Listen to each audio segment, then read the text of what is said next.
Muslim representation means so much more than just seeing yourself on the screen.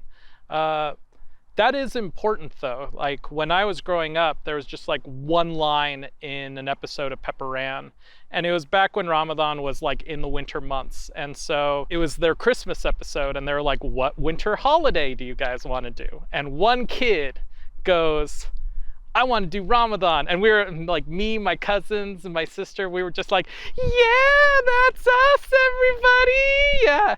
And it was so important to just have that one throwaway line that says, you exist, we acknowledge you. And then, and then never again. The thing is it's very easy to have us on the screen. Like you see with We Bare Bears, they have a Muslim background character, but she never talks.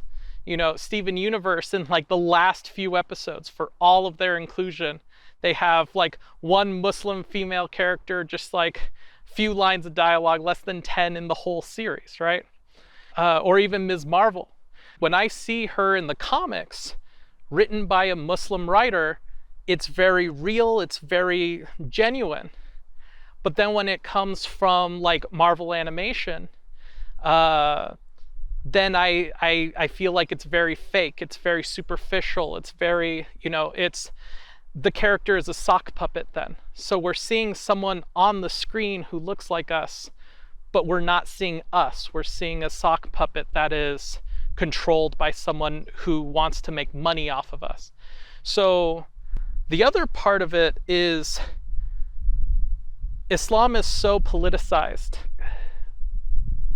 And this conversation is going to happen whether we're a part of it or not.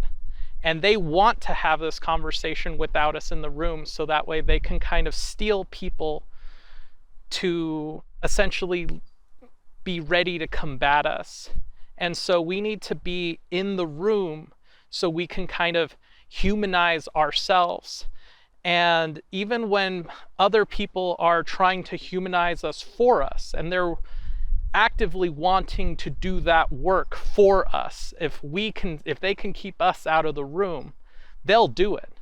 They'll be like, I will take that job humanizing Muslims. And they don't even realize that they're not humanizing us. They're not doing us any favors with their caricatures.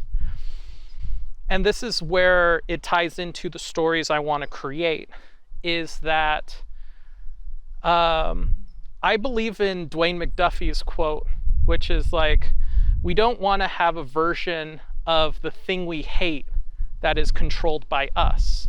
So for me, it's all about intersectionality. It's about the connections. It's about how different cultures kind of mingle together.